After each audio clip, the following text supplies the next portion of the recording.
Royal Majesty, Togisri III, Bawumia of the Unlost State, His Royal Majesty Otumfuo-Osei-Tutu II, Asantehene, His Royal Majesty Dasibre Akomo-Ajapong II, Kweuhene, King Takite Kochuru II, Gamanche and Chairman, the Wadada of the Unlost State, Volta Regional Minister, Ministers of State, Members of Parliament, MMDCs, members of the Diplomatic Corps, Togbio, Mamao, Dumagao, the media, the entire citizenry of the Unlost State, distinguished invited guests, ladies and gentlemen, Ndona Milo.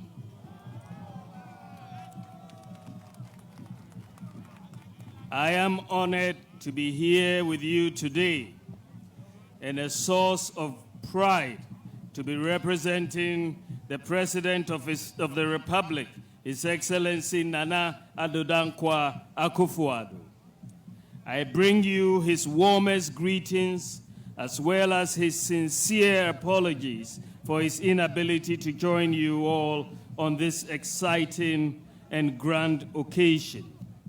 We have all traveled far and near from all corners of Ghana and beyond to join Togbeo, Mamao, and elders of the 36 states of Anglo in celebrating the Grand Durbar of their annual Hogbetsotso festival.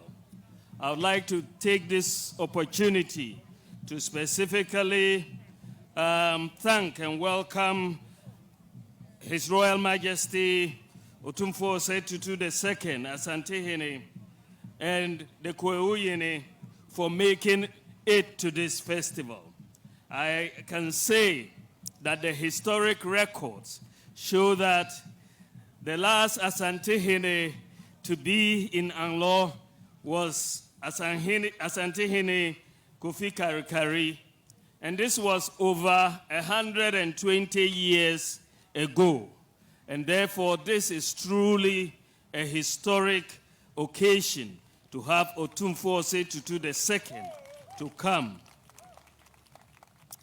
We have been given the history by the Otumfuo, the relationship between Asante and Anglo states dates back to the 19th century during the reign of Asantehene Kofi Karikari, when the Asante, Akwemu, and Anglo states formed a tripartite alliance.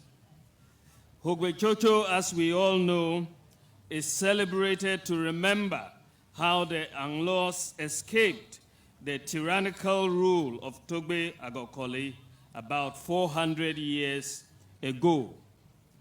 It is a season of joy and merrymaking, a time to reconnect with our culture and rich history, a time to share, a time to reconcile with one another, and a time for families to reunite.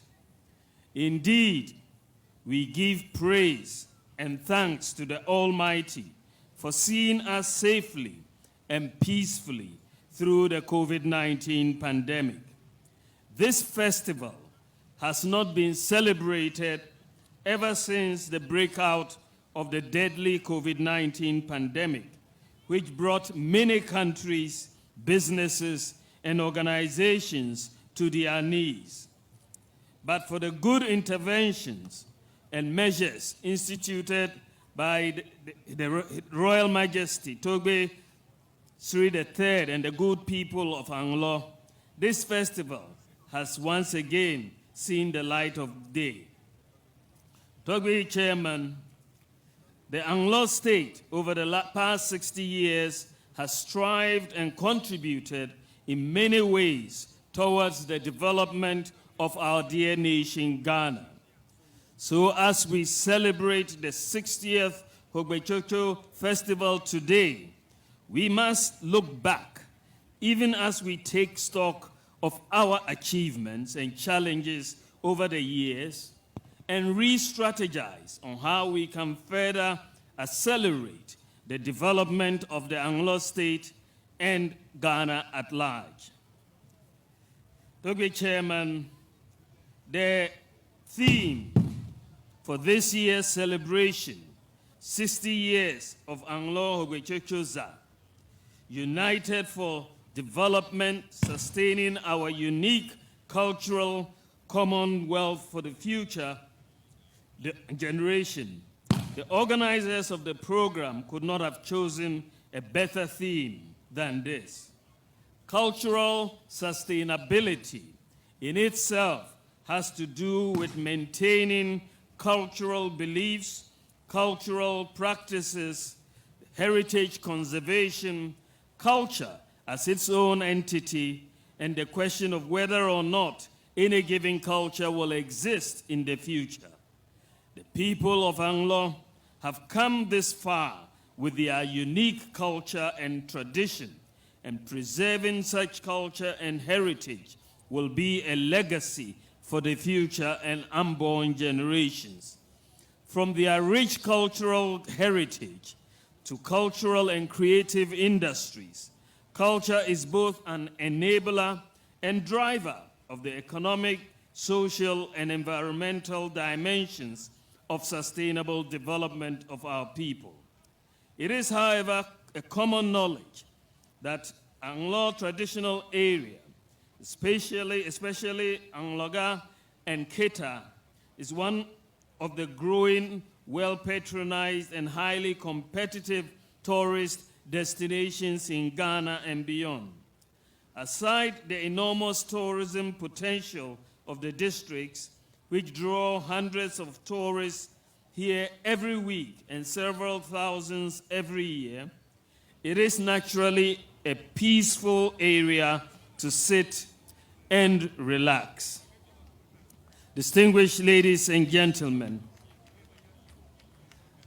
I will be remiss if I do not touch on the economy. We all know that we are facing a global economic crisis, which Togbe Sri III referred to. This is a crisis that is being felt all over the world, and the cost of living has accelerated across the globe. If you look at the cost of living as measured by the rate of inflation between 2019 and now, the cost of living or the rate of inflation has increased by 5-fold in Ghana. It has increased by 16-fold in Togo. It has increased by 11-fold in Senegal. It has increased by 7-fold in Côte d'Ivoire and 8-fold in the United Kingdom. The increase in the cost of living has caused hardships, not only in Ghana, but many countries. In fact, the BBC noted about 2 weeks ago that so far this year, there have been 93 public protests against, in 93 countries, we've had public protests against the increasing cost of living. It is important to note, however, that in the midst of all of this turmoil, we should put things in perspective. The government of Nana Addo Dankwa Akufo-Addo has, over the last 6 years, taken many steps to reposition and transform the economy. So whilst we have hardships today, which we are working very hard to alleviate, and inshallah we will deal with them. Whilst we have hardships today, let us not forget what we have been able to do in the last 6 years. Let me recall that our government in the last 6 years has created more jobs than any other government in the Fourth Republic. Let me recall that we have constructed more roads than any other government in the Fourth Republic. Let me recall that we have built more interchanges than any other government in the Fourth Republic. And let me say that we have built more airports than any other government, more railways than any other government. We have built more classrooms than any other government in the Fourth Republic. We have constructed more fish landing sites than any other government in the Fourth Republic. We have also restored teacher and nursing training allowances. Togbeo Mameo, beyond infrastructure, we have implemented many transformational policies. Over the last 6 years, Ghana has successfully issued the national ID card. For the first time in our history, Ghana has a digital property address system. For the first time in our history, Ghana has implemented mobile money interoperability between the telcos and the banks.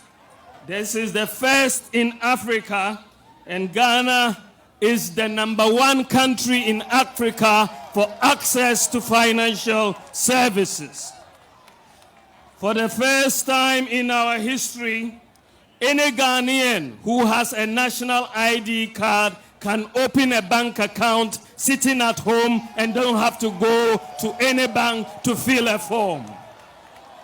For the first time in our history, we have drones delivering medical supplies to our people in the very remote areas, whether it's blood, whether it's vaccines, whether it's medicines, snake bites, and so on. If you are in Yangbosre, the drones will come to you. Afram Plains, the drones will come to you. Yagabakubori, the drones will come to you, and so on and so forth. And Ghana, our own Ghana, is the whole world's largest medical drone delivery, the whole world. For the first time in our history, people can buy electricity units on their mobile phone. If they can even buy it from China, Germany, Japan, or the UK and buy their units on their mobile phone.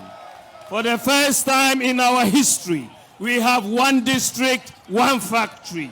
For the first time in our history, we are clearing goods paperless in the ports. For the first time, we have digitized the driver's license process.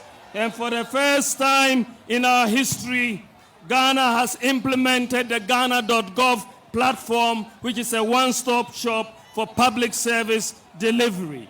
For the first time in our history, Ghanaians can renew their national health insurance sitting at home on their mobile phones. For the first time in our history, Ghanaian students can apply for student loans without the need for a guarantor. A Ghana card is sufficient. For the first time in our history, a government gave Ghanaians free water and free electricity for a whole year. For the first time in our history, government has provided free Wi-Fi to most senior high schools, 42 colleges of education, and 13 public universities. For the first time in our history, we have implemented one constituency, one ambulance. For the first time in our history, we established the Zongo Development Fund. For the first time in our history, government has childhood cancers are now covered. For the first time in our history, we have established creative arts, senior high school. For the first time in our history, we have free TVET. And for the first time in our history, we have free SHS. This is accomplishment. This is accomplishment. There are many people who don't like to hear good news, but it is good news. But that doesn't mean we don't have much more to do. Distinguished ladies and gentlemen, we have more to do. There is a lot more. Ghanaians are facing a major increase in the cost of living, in the cost of fuel prices, food prices, and so on. And we have to do more to make sure we can relieve the burdens of Ghanaians. I'm so proud to be here in Onua for the celebration of the Hogbetsotso festival. It is a fantastic festival, and we are so happy to be part of it. Once again, I'd like to thank Otumfuo Osei-Tutu, the Kwahuhine, and Hogbetsotso for this invitation of us to come. God bless the Anglo state. God bless all of us, and God bless our homeland, Ghana. Thank you very much.